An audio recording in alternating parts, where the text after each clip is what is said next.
Whoa, whoa, whoa, whoa.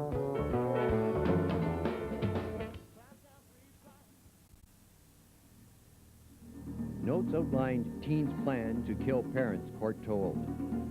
A Sudbury area teenager confessed to police that he shot and killed his mother. Quebec youths riot. Some 200 youths went on a rampage along a busy nightclub street. Boy 10 beats baby to death. An 18-month-old baby girl allegedly attacked by a 10-year-old boy died from severe injuries. Young Offenders Act under fire again. Toronto police have picked up an 11-year-old boy in the rape of a 13. A teen gets 28-month term for murder of his mother. Valley East youth convicted of murdering his mother.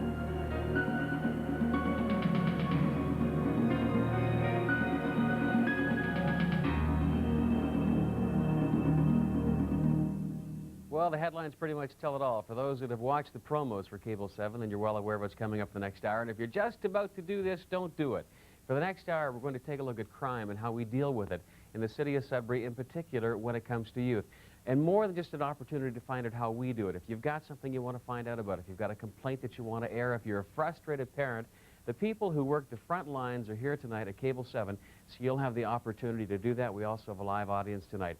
Right now we're looking at so many dramatic changes in the way we deal with legislation, in the way we deal with young offenders, and all of these changes we'll try and talk about tonight, but in particular how they're going to affect those that do offend and, of course, those who have to deal as parents. Very quickly, let's find out who our panelists are tonight. We want to thank everybody for coming. We have 8 on the panel, all of them with years of experience. We're going to start with Catherine Wolfe. Catherine has got 20 years experience working as a counselor. Dennis DePazzi is with the police department. He has been with the Sudbury Regional Police Department now for close to 19 years. Seated beside him tonight we have Gary Bate, who is the area manager when it comes to probation. We'll talk about what happens with that, with those kids that reoffend, with those kids who are out on the street, do it again and again and again. How do we deal with it? Also, a key player in all of this tonight is the person who has to sit behind the bench when it comes to determining what type of crime and punishment we're going to deal with. That, of course, is Judge John Gay. The judge, by the way, came from Ottawa. He had a family practice several years ago. He has been in the city of Sudbury. He's here with his family, and we'll find out what it's like to sit at that bench and have to deal with that problem. John Remore from the John Howard Society. John's been the executive director now for John Howard for several years. This is a man who on many occasions you'll see on the television screen wears his heart on his sleeve a lot of times and has some differing opinions on occasion, but we will find out what those are this evening. Also joining us, of course, on this program right now is Ken Paradine. For 28 years, worked with youth and manager for Cecil Facer for the past 25, I believe, coming up celebrating an anniversary. Many of us are probably not even aware of the fact that there is a school setting in the city of Sudbury and in the surrounding area for those that are in conflict with the law and are incarcerated. And joining us this evening is Tom Bertrim, who was at Lively High School, has moved over into this different setting, but from briefly talking to him earlier on this evening, it is a program where these kids do go to school and he tells me they want to go. And finally, the person you call when you get frustrated the most, and that's your counselor, also happens to be Deputy Mayor, and Ted Callahan is joining us tonight. Before we give you the opportunity to get your calls in here and to talk to our audience, let's very quickly find out what our panelists have to say about the Young Offenders Act and what we're dealing with right now. And let's go right across. Catherine, you've been doing this for 20 years. Your opinion? Basically, I think the changes in the Young Offenders Act provide an opportunity for young people for rehabilitation purposes. It also really stresses the fact that society needs protection and that the Bill C-37, certainly a primary objective of that bill, was to focus on serious and violent youth crime. But the additions to the Declaration of Principle for the Act certainly set out the fact that criminal behavior and crime prevention are essential to the long-term protection of society, and that rehabilitation is best achieved by addressing the needs and the circumstances of the young person that are relevant to their offending behavior. Dennis, 19 years talking to you prior to the show, you said your biggest frustration is not those that you can deal with, it's those that you can't deal with. What did you mean by that comment? That's correct. I think we have legislation, as police officers, we have legislation that we can work with, albeit not always the best legislation. It's sometimes very frustrating. I think that the changes that are being brought will certainly help the community believe that there's something that can be done and that will be done. being frustrated in that sometimes you have no power, no law in which to administer or to act upon. When a frustrated parent calls you, he's having problems with their 14-year-old child, and there is no law. No law under the Family Services Act, no law under the Criminal Code, no law under the Young Offenders Act, in which permits you to act. Well, we're going to find out what the solutions can be to that. Gary Bay, there's been some controversy surrounding probation as of late. Some of the articles that have been written that kids are out there, they're reoffending, they're doing things, and not much is happening in that area. Does probation work? Well, as you've already indicated, I've been around for close to 19 years, and having started when the Act was quite differently under the Juvenile Delinquents Act, and now in '84 turning it over to the Young Offenders Act. That was specifically done to deal with the youth in itself, the level of maturity which wasn't as high, but still strictly wanting to deal with them in a responsible manner. They have to be responsible for their actions. It's not so much the issue of probation, it's the issue of what's out in the community. As far as I'm concerned, the issue is centered around child poverty, unemployment, you know, kids who are special needs kids who can't get the types of help they need, etc. So we're turning our backs on kids, and this is one of the reasons? Is this what you're telling us? I think that's part of it, yes. Your Honor, you of all people, probably the most interesting, and I don't mean to take away from anybody, but from a perspective as a parent and a frustrated taxpayer, when things happen out there, you want to say enough is enough. I want to, you know, get this person in front of my court. I'll be the judge. I'll tell you what to do. Is it easy or difficult for you to put it all into perspective and realize the parameters you have to work in? Well, I think the judge doesn't administer justice on the basis of how he or she feels when he or she gets up in the morning. There are principles set out in the law, and we are bound by those principles. I think what we bring to the process is a rational, objective view. As I had indicated to you before, there is a lot of emotionality in youth court, a tremendous lot of emotionality. Angry victims, angry parents, often very angry young people. And the youth court system attempts to impose some reason on that emotionality so that the end product is something that we can all live with. And you tell me they're not so tough sometimes when they get in front of you from what we're used to. I very quickly wanted to tell you, within the next 2 minutes, we're going to give you the opportunity to ask the questions. So the telephone numbers you can call, 560-1505, 560-1506. Get your call in right now, and we'll direct it to the appropriate person. John, you have been such a proponent of dealing with society, and in particular criminals, and giving them the extra chances all the time. And you and I have had many discussions on the Young Offenders Act. There's a lot of changes coming about. How are you going to embrace this, or how are you going to deal with this? Basically, what we're believing at the John Howard Society, and what I believe personally, is that we keep on using the courts, the Criminal Justice Act, the Young Offenders Act, as a first resort, and we can't be doing that. We keep on going to the courts every time there's a problem, and then we wonder why the problems increase. There's many other things that we can be doing in this community to deal with young offenders, to deal with people who are in conflict with the law, and going to court and having their day in court and putting them in front of lawyers, judges, and whatever for the first time and as a first resort is not the way to do it. Ken, Cecil Facer, how many years now? We're going to celebrate our 25th anniversary this August. Cecil Facer, I mean, this is a facility that we send children. Does it work? Is it too generalized a question? There's a big fence there. We drive by it. We really don't know what goes on. It's very general, considering what we do. We feel the Young Offenders Act is appropriate. It's positive. It takes away a lot of the questions about how long they should be there. It creates the responsibility so that they've been given sentences that an adult would have received had they done the same crime. But the thing is, it works. We know there's a lot of research gone into what causes young people to commit crime. We know the types of programs that will fix it. The problem is that it's not compulsory. These guys come in, they can choose whether or not they want to take these programs. Tom, you tell me they want to learn? Very much so. Is it a standard school setting, chalkboard, the teacher, what we're used to, what most of us, if there's such a thing as normal school, grow up with? Yes, it is, except for the fact that the majority of the learners that we work with have depreciated self-concepts. and the setting is protective and is prescriptive in that regard. The whole setting centers around the fact that, around the basis that if we want to rehabilitate incarcerated youth, rehabilitation means growth, and a significant part of growth has to do with educational kinds of things.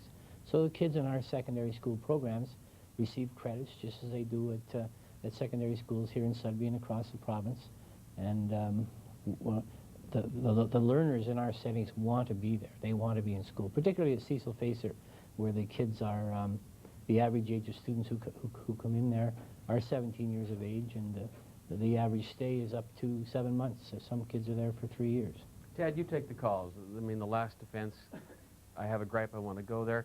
How does our city fare? Just a general overview.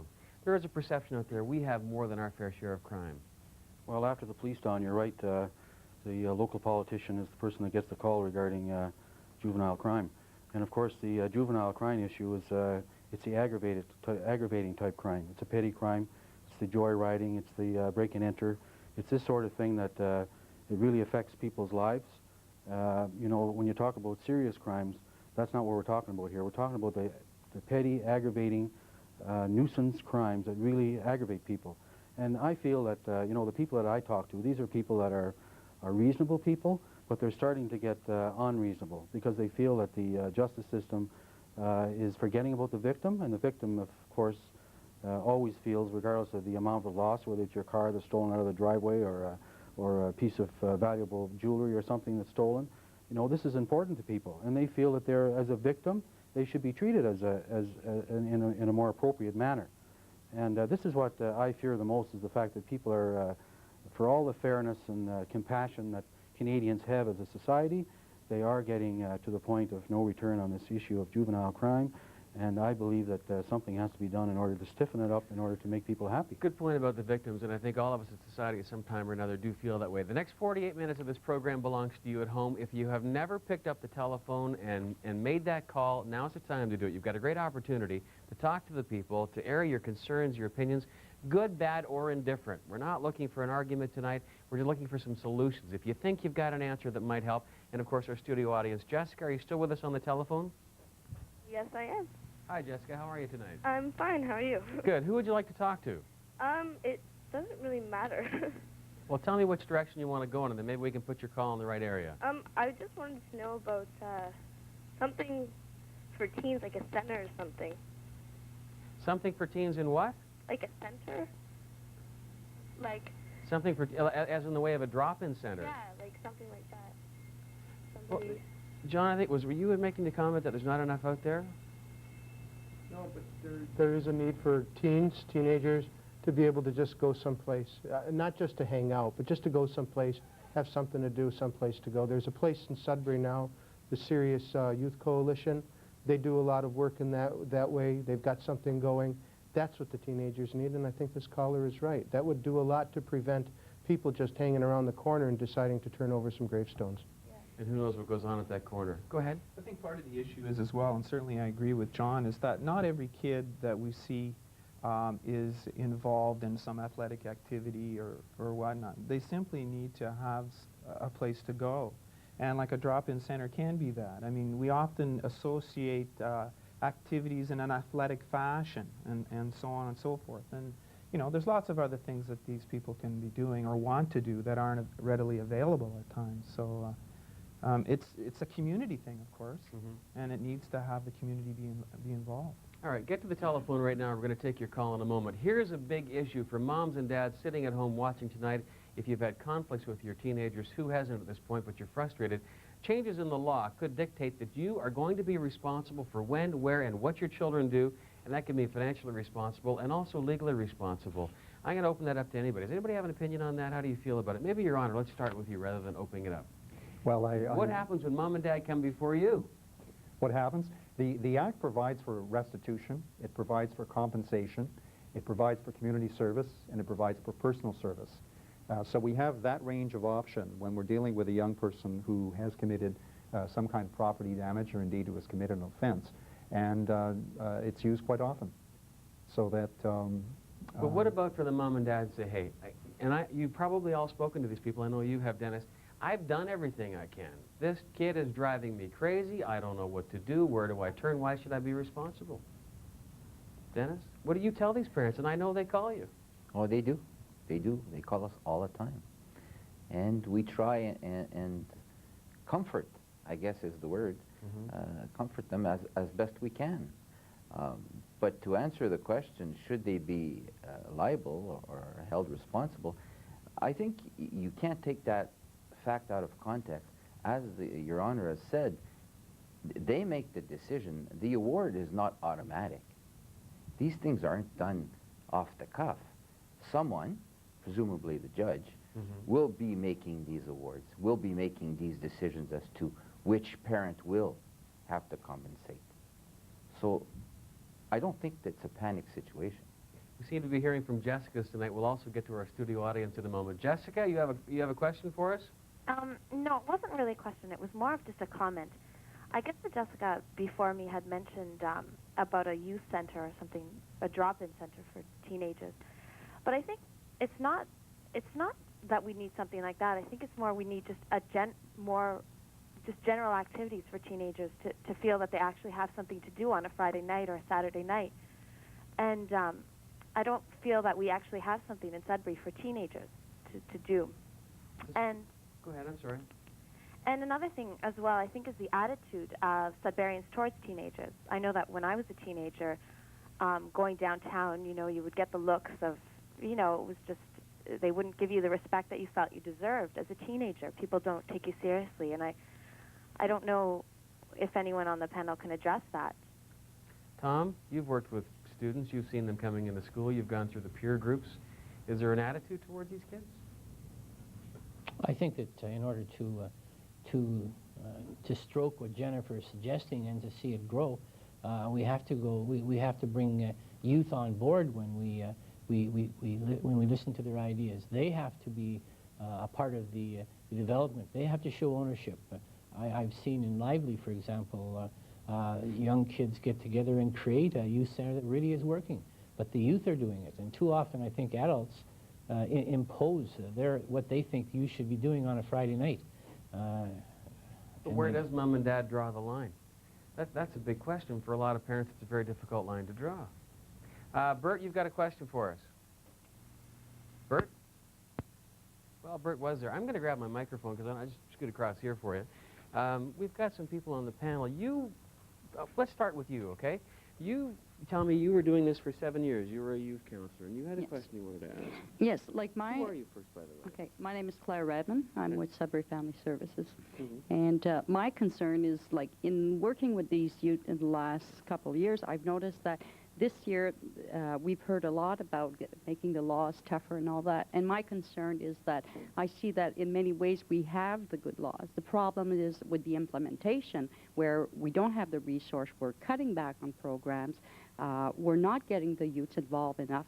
And I think that as a community, we can create all the laws we want, but until we start working together and trying to coordinate this, then our laws won't be effective. Do we have enough money? That's basically what it gets down to. Do we have enough money, folks? Well, this is the whole crux of the issue is money. This is what it all comes down to. It's what makes the world go round, and not only on this issue, but a lot of issues. And as an elected politician, my understanding is that when we talk about money problems, unfortunately in today's society with the cutbacks and everything that we have, what we call soft services are suffering. And when you talk about schooling, or not schooling, but like homes for teens and youth centers and drop-in centers and all this kind of stuff, this is what we call, what I refer to as a soft service. And basically what people now are worried about is roads and stuff like that. This is where they want the money to go. And that is just the reality of the situation that we have today. So when you talk to people about the idea that maybe we should be doing things like this, they're going to say, well, I don't want to waste money on that. You know, what you should do is, what we have to do is have better laws and better enforcement, better implementation of the laws, and fix my pothole out in front of my street. That's what I want. So this is what people are thinking. That's the problem, and that's the real problem, is that we want to spend our money on potholes because we don't want to put our money into something that's going to work for people. I mean, yesterday I was listening to a speaker. I think some people in your audience heard the same speaker. You don't always need a lot of money to do good things. This speaker, and I agree with him, was saying you need passion. And that's what we don't have. We don't John, have passion. Yeah, let me interject here. There are people out there that will tell you the passion is take the key, throw it away. That's enough. Where do you draw the line? Well, and I'm being the devil's advocate here. I don't want to come off as being the bad one. But hey, this is an opinion that's shared. Yeah. I think part of the issue is that perhaps the general public does not know how tough the act is on people, on young offenders now. Like with the inception of the Young Offenders Act, the general theory behind it was to perhaps look at the issue of probation first, and if that didn't work, go to open custody, and if that didn't work, work yourself into secure custody. What we're finding is that there are more kids being placed directly into open custody than there have been before, than the Act ever envisioned. Now, people don't realize that when you're in open custody, you don't have the opportunity, or as in secure custody, you don't have the opportunity as an adult in terms of earned remission. There's no parole. You know, you do it. I can concur with what Gary's saying, because I know our ministry deals with the 12 to 15-year-olds. Mm-hmm. And our stats have shown since the Young Offenders Act that more children are going into custody first off. Let me ask you this question, from what I understand. A child could, and we'll use the term child, could go in for 4 years. No law states that that child has to take any sort of counseling. They can basically do their time, and thank you very much. Should that change? And maybe on that note, is there advice you can give the parents in dealing with these people? I hate to use the word advice, but I think with a lot of situations, it's consistent parenting. Ensure that there are not double messages. Have opportunities for dialogue. With the comments from some of your callers about not having enough activities, often I tell some of the young people that come into my office, there's volunteer work that some kids don't even know what is available for them to increase their leisure hours, to know what to do on a Friday night. So there are things that lead to other things. Stuffing envelopes for the Cancer Society, working at the food kitchen. I had a young offender in my office just the other day, and she said, you know, Catherine, I saw a 7-year-old child come in, and she said, if I had kept my baby, that's where I would have been. So she learned something from that. Mm-hmm. It's the old adage about idle hands, then. On the phone right now is Don. Do you have a question? I don't have a question. I have a comment. Go ahead. Okay. It's about, like, what to do on a Friday. I'm 15.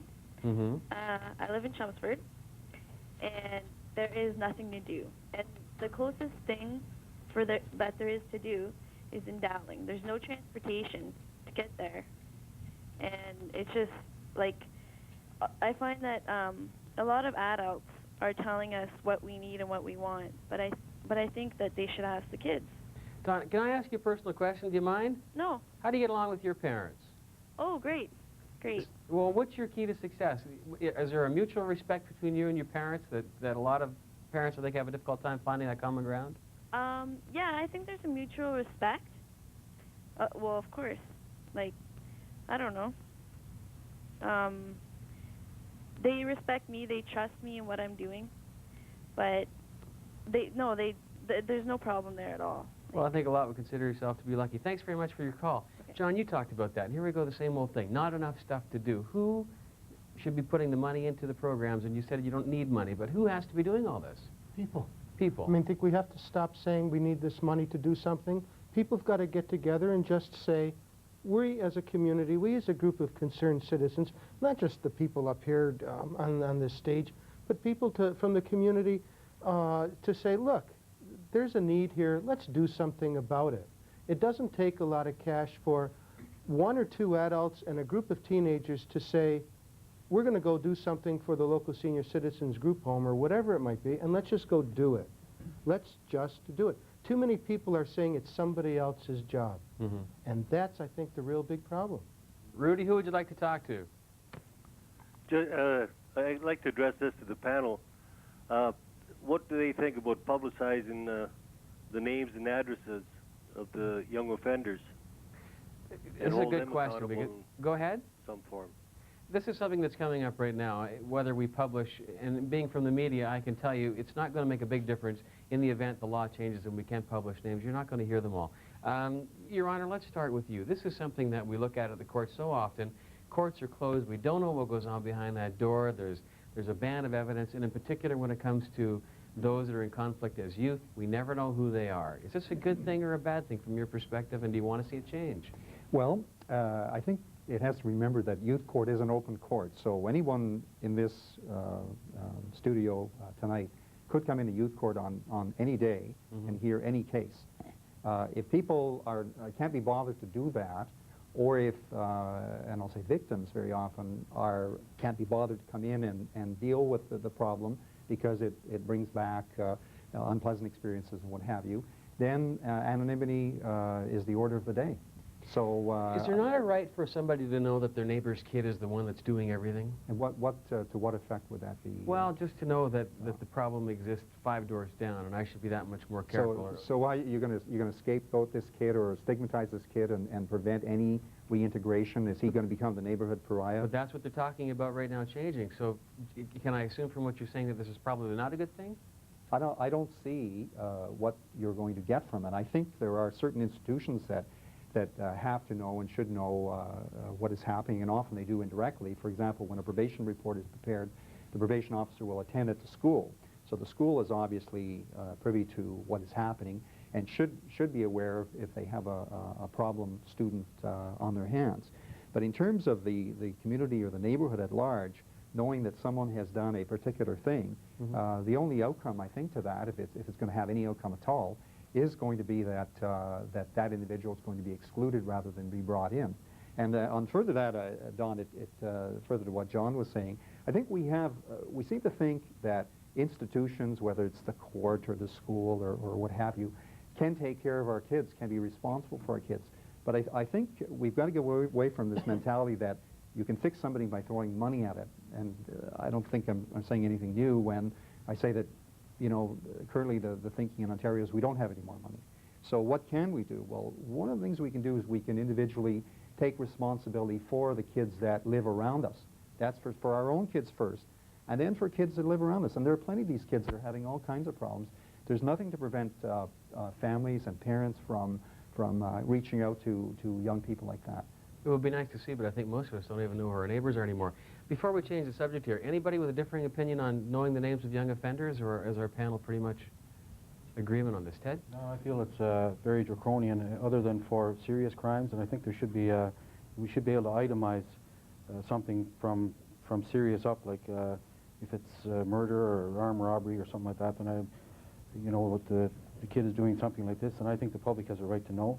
I think we're seeing changes in that direction that are coming right now, which is part of the changing legislation, and we're going to address that. You had a question back here before I forget about the folks that are standing behind me. You are? Yeah, I'd like to introduce myself and make a couple of comments, then ask my question. My name's Harold Shea. I represent Overcomer Support Group of Sudbury, also the Solicitor Chaplain of Canada. I represent here in Sudbury. I myself spent 6 years in reformatory from 67 to 73, 43 times in front of a family judge, 8 years in the penitentiary. My concern as a person today for young offenders, and part of it's the money issue, part of it's what John directed, it's more community involvement, because we can no longer say, here's our tax dollars, throw it away. We can't say, lock the key and throw it away, because we are interconnected. It's like a web. We're responsible for our youth, and we can say, well, it's 5 doors down, but the problem is it's in our yard. We're part of it. We all have to be a part of the solution. So my question is not directed so much at throwing the key away. I was a victim of a reform school of sexual abuse by guards in New Brunswick. So I understand from being locked up that reform is not always in place either. So my question is, let's look at the whole system, the community, and look at reconstructing it, and everyone has to get involved. When the spirit is broken, so no money. Are you looking for somebody to be responsible for starting this construction? That's where you want to go. Who starts it? Right. I think I'm throwing it out as a suggestion, but also as a question or something on the table, like how can we start getting involved? Let's go with that. How do we start then? I mean, John, you've addressed this. You've said it's time for people to get involved, and I made the comment that most of us don't even know who our neighbors are 2 doors down. Well, why is that? You see, I mean, You're asking me the question. No, I'm I here to know, ask you. I don't know why. Maybe you can the answer it breakdown for us. as far as I'm concerned, and we've often talked about it sort of around table at work and stuff, is that the breakdown is within the family structure. I mean, that's where everything starts. I mean, yes, the kids go to school, but and they're there 5, 6 hours a day, but truly they return back home. The discipline is at home. The interaction is home. They have their friends around there. They talk to their parents, hopefully.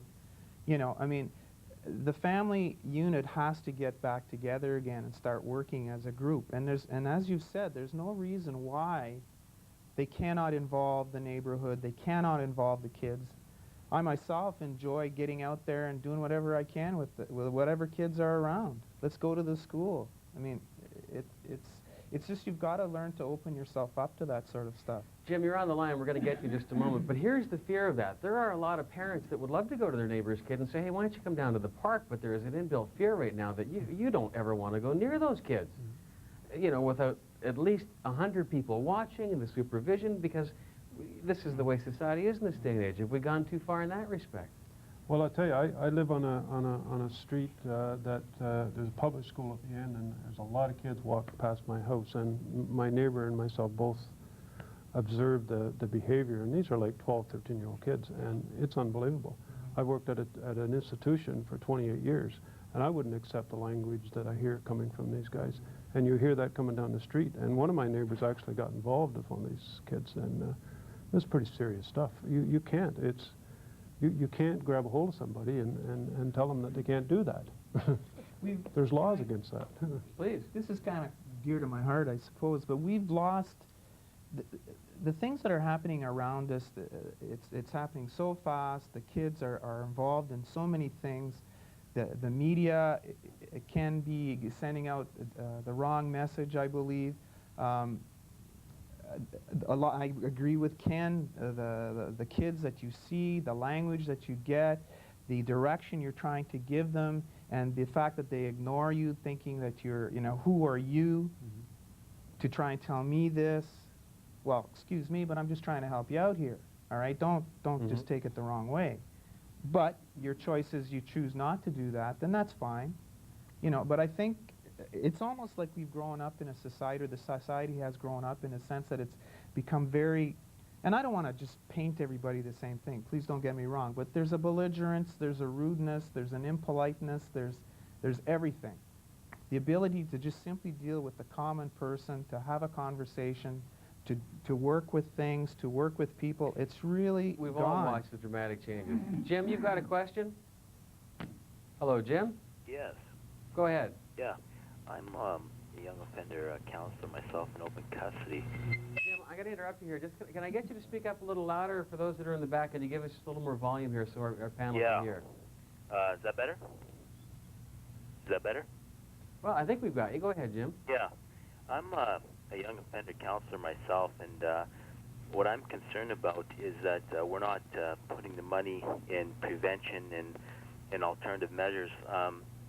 We're getting kids in custody that are, I wouldn't say it's trivial, some of the crimes, but you know, it's $6,000 a month to house each resident, and I was just reading an article in the Toronto Star that says, especially in Ontario, we send kids to custody for crimes like 3 times the rate of most other provinces. I'm just saying, isn't there a better way we can spend that money? I mean, we have kids coming in with very minor thefts that are in there for 3 months, and that's $20,000. Isn't there some other way we can be spending that money to prevent that from happening again, or working with the families or something? It just seems like it's just wasting a lot of money. You've got a really valid point, and Your Honor, let's start with you. Do you sit there and think, boy, this is $20,000 I'm spending. Can I spend it better? When you put a child and incarcerate them? Well, I think what people don't realize, Don, is, for example, to keep a kid in open custody in the city of Sudbury costs about $400 a day. To keep a kid in secure custody costs about $230 a day. Just multiply that times 30, times 60, times 90, and times 120. You're talking about huge amounts of money. And people will say, well, that's not a problem because there's lots of beds. Well, there aren't lots of beds, and what happens is when our local institutions become full up, we then have to start transporting these kids to institutions in Monteith, you know, all over the province. And then they've got to have officers go with them. They've got to have security personnel go with them. So you're talking about a lot of money coming and going, moving kids around for court appearances. It's a very costly way to approach your problems. But it sounds like it's one of those things that's a beast with a life of its own. How do you stop it? How do you say, okay, we're not going to spend that much money every single day and do something else with it? It's a very difficult proposition, is it not? Well, we are looking for alternatives. Right now, one of the alternatives is the Alternative Measures Program, for instance, where the gentleman was indicating, you know, if someone who's incarcerated or placed in custody, excuse me, for 90 days based on shoplifting. Well, I'd find that really odd to begin with, but unless that person was continually doing it. But like an alternative measures thing is exactly the type of thing that we should be looking at. You know, let's almost literally skip the court process, give that person an opportunity to take responsibility for their action, come up with some sort of sanctions and agreeable sanctions among, you know, in this case it would be our office and the person who was involved in the incident, and work it out. Now, if that person makes the choice of not to continue, well, then we'll deal with it with a court process. Sure. Or if you want to look at secure custody, for example, you could have, there are programs, really good programs that you can make these guys go through, and you can see results in it. And if they've completed those programs, you can get them out of there. There's no need for them to do their full sentence. But if you give them an opportunity to do it, then they should be. You should try them out. Interesting comment you just made. Those guys. Oh, sorry. But this is something that I understand. 99% of our population is male. Is male. But you were telling me earlier that you're seeing way more girls coming. John, you're on the line. We're going to get to you. But you're saying more women, more young ladies. Well, you have to remember that the basis and the most often in our caseload are probationers. We do have, as His Honor indicated, kids that do go to custody, but I am seeing more females in assaultive behavior, and I'm sure other people around this panel could address that also. And they're often involved in drugs, carrying drugs from time to time. But I think, once again, we generally talk about society changing, and girls and young men feel fear. Some carry knives to school. I'm not saying that everyone does, but there's perception that you have to be protected. And this is coming out in some of the behaviors. John? Okay, I'm going to try and say my story, and I hope I get everything in order because I'm kind of nervous right now. Okay, well, listen, we've got 22 minutes, John. Okay, I'll keep it short. Good. 7 years ago, I was a young offender, and I was charged with break-enter and mischief, and I went through the Young Offenders Act and the court systems, and I was eventually given a pardon, like a first-time pardon. Maybe you can ask the gentleman from the John Howard Society about this.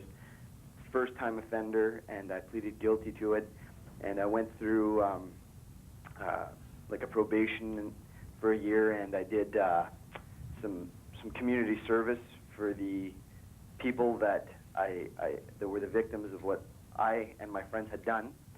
And I also want to say that I think that the Young Offenders Act kind of protected me, and I feel good about that because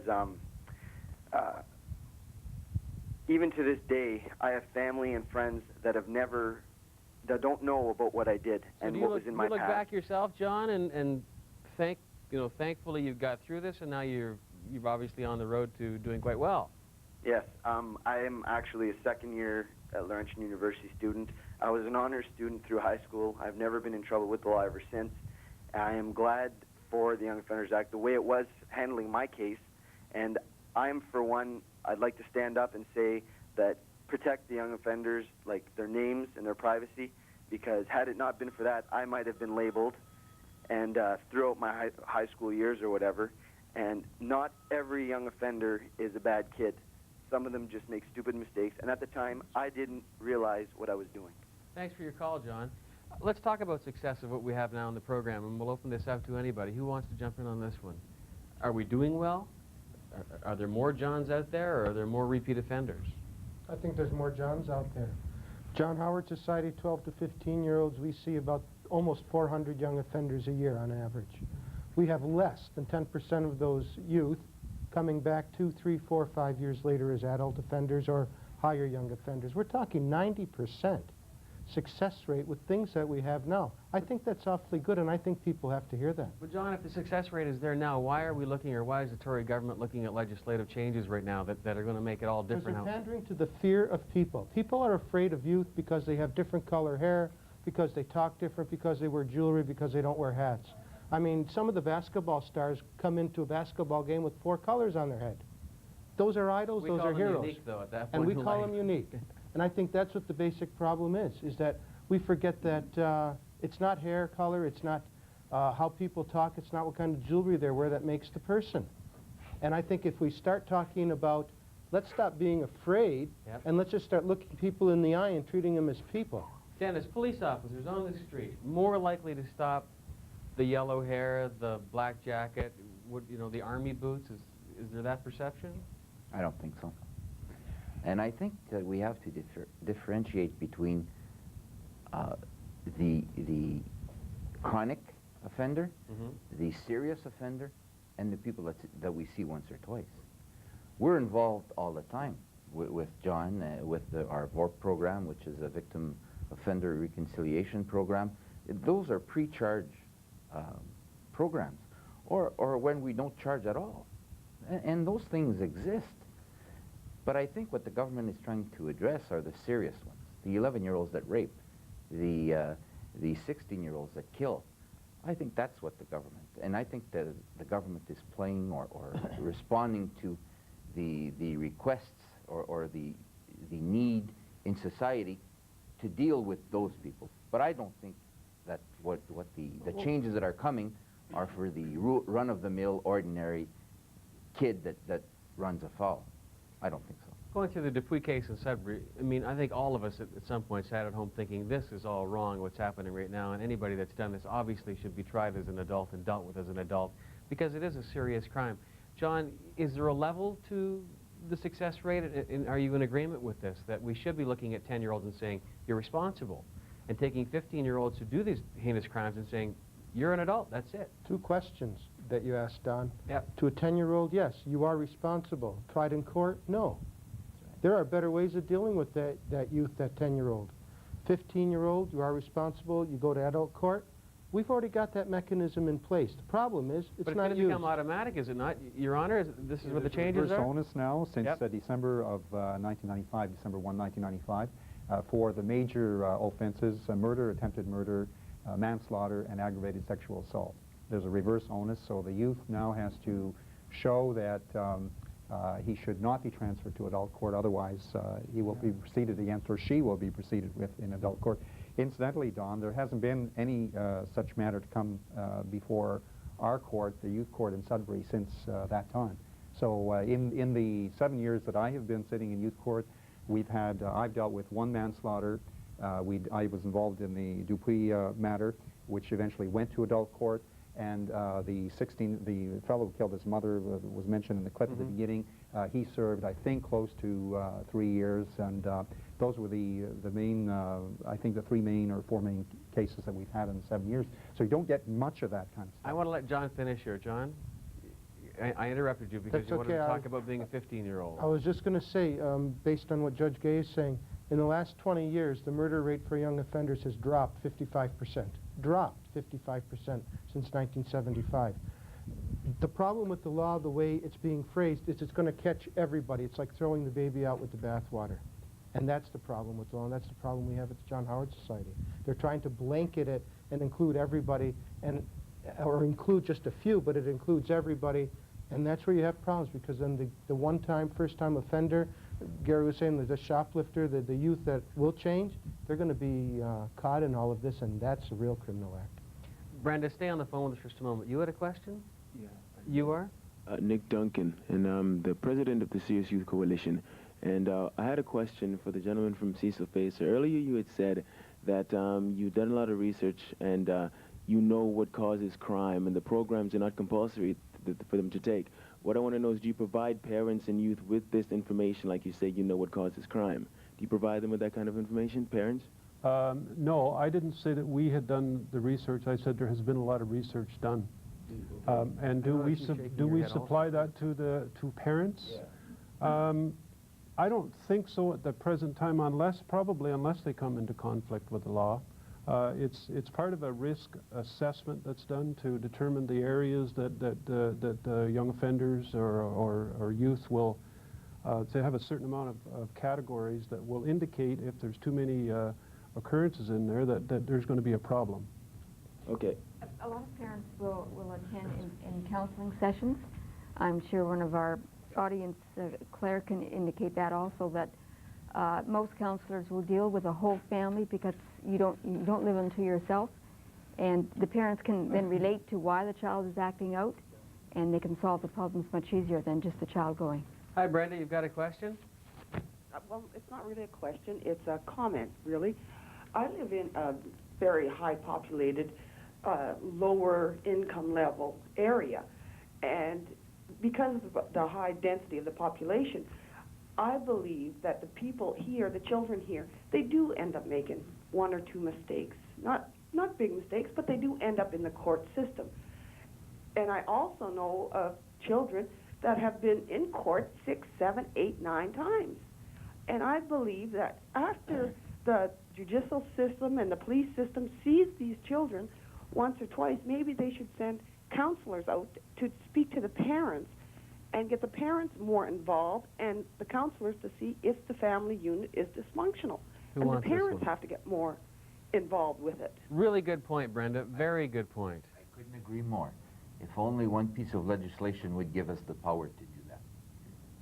I can't force counseling on anybody. I can't force somebody to take courses in parenting. I can't do that. And I don't know of anybody in society that can. You all deal with parents, you all deal with children. Where's the frustration level? Is there a lot with parents, trying to get them to become involved, or how do you feel? The parents are the problem. Yeah. Oh, here's a good one. Mom and Dad can be a problem. I don't think that's an earth-shattering, eye-awakening comment from anybody. We know that. We all point our fingers at other parents and go, I can't believe the way these people look after their children. The kids are out at 11:30 at night, they're 12 years old, and who knows what Mom and Dad are doing. We've all seen it. So what's going to change that? People knocking on somebody's door and putting their neck on the line. I mean, sure, I've had eggs thrown at my house because somebody didn't like what I said, but we got to put our neck on the line. We have to just knock on somebody's door and says, you know, I saw your kiddies 12 years old or whatever it was hitchhiking. You know, I just wanted you to know that. But John, we're so reluctant to do that because we're afraid of what's going to come back at us. I mean, so you let's say whose you've got a fault big is all chest. this crime then? And the crime isn't always somebody else's fault. And that's not to lay a lot of blame on all these good people and all of us. It's only to say we got to stick our neck out sometimes. We got to say something.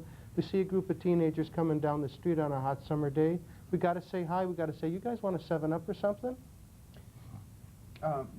One of the principles of the Young Offenders Act is to involve the parent, if the parent chooses to be involved. Chooses. There's the big determination. Right. How many do, how many don't? My point is that there are times, and remarkably enough, where the parent simply says, thanks, but no thanks. Mm-hmm. You know, I give up, or who cares? But listen, you know, from the parent side, I can thoroughly understand parents who have run into the brick wall so many times that go, that's it, I washed my hands of it. So there is that aspect of it. Michael, what do you want to add to today's program? Hi, Don? Yes. Yes, what I want to say, I have two very, very interesting comments to make. One is a question.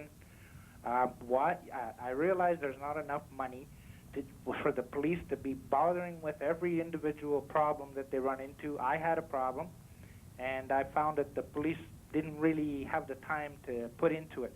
Why don't the people, the victims, be responsible for checking out the person that's been charged and look after checking their parole, like phoning their parents at night and saying, is your son at home right now? Or if not, then I'll contact the police and they'll be back to you within the next few minutes.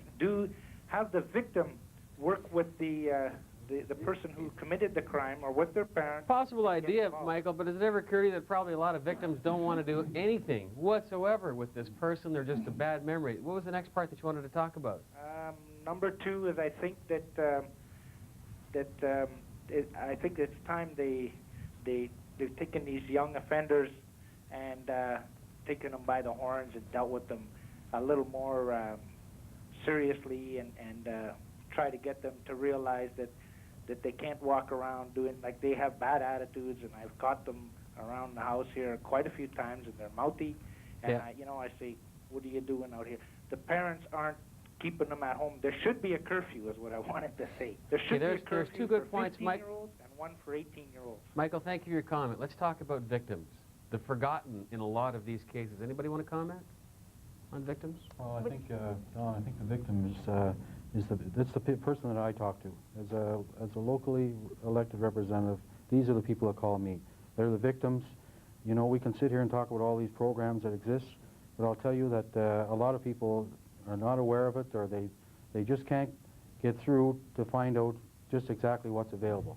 And this is where the frustration level is high.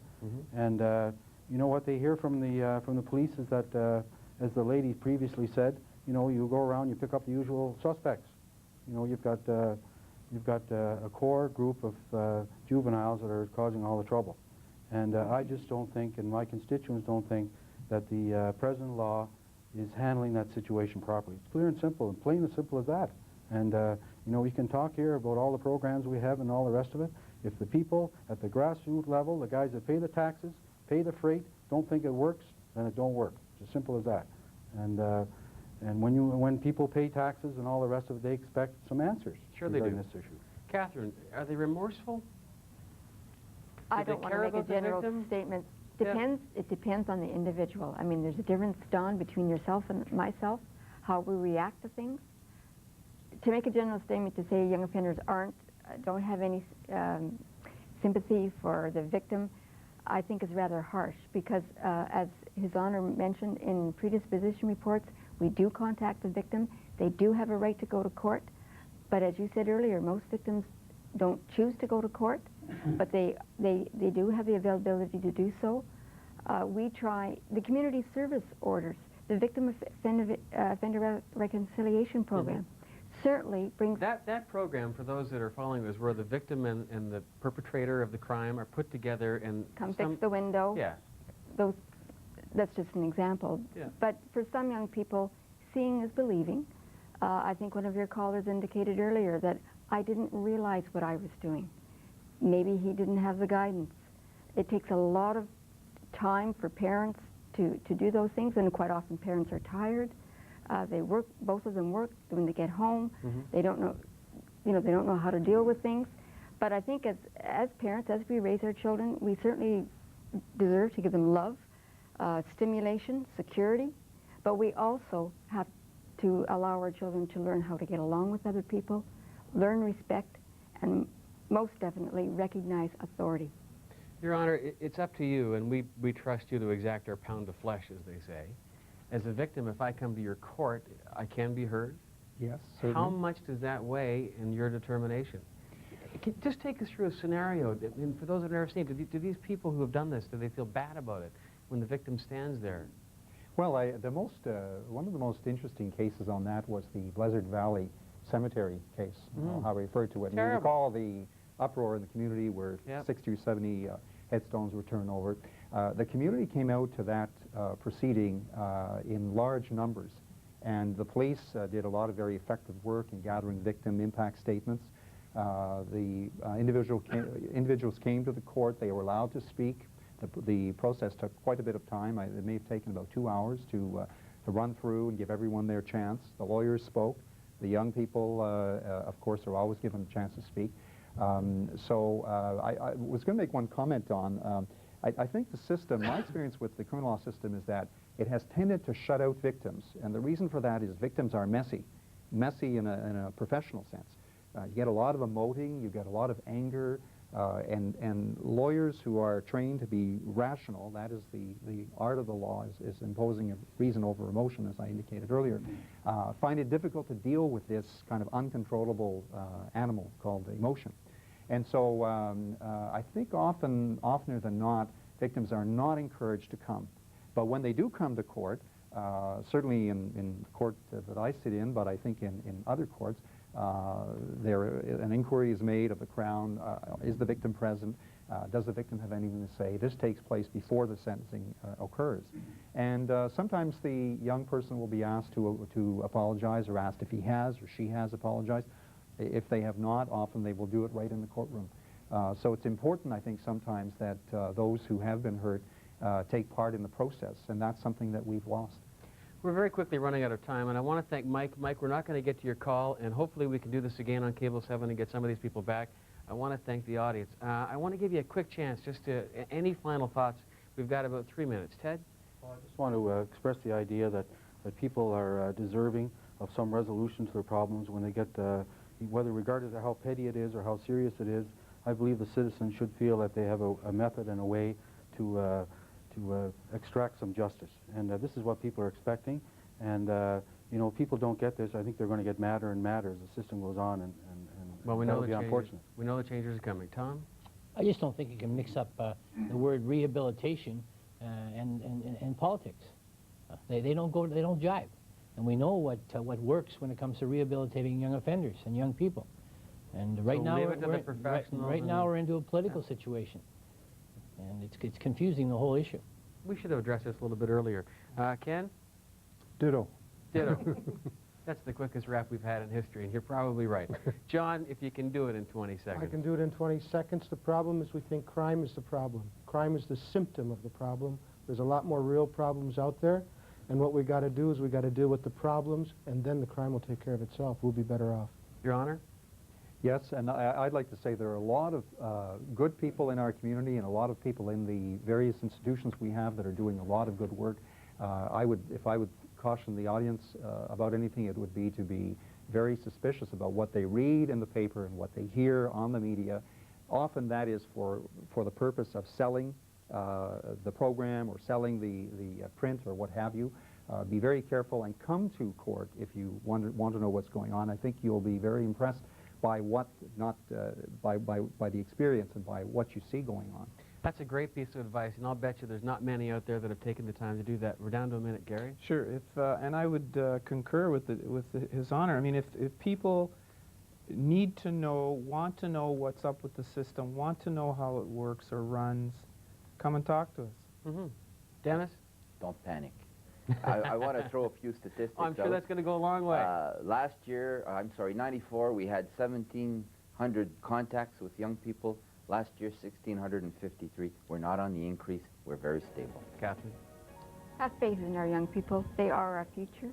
They want their education, and we're here to serve them, and call anytime. Great positive note.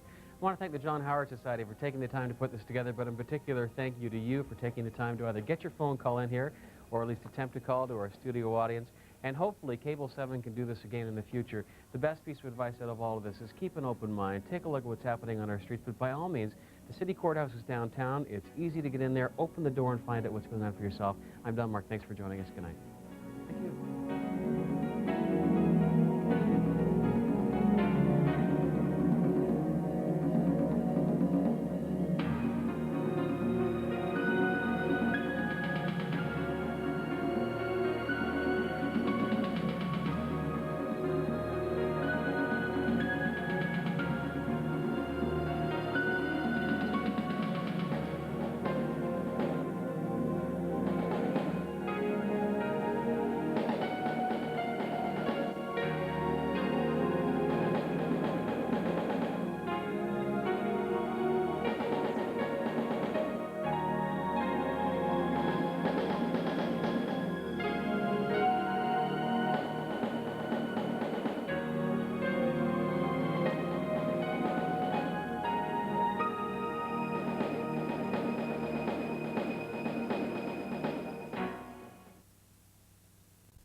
Community volunteers are a large part of Cable 7 programming.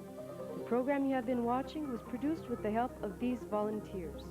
Becoming a volunteer is simple. Call our office at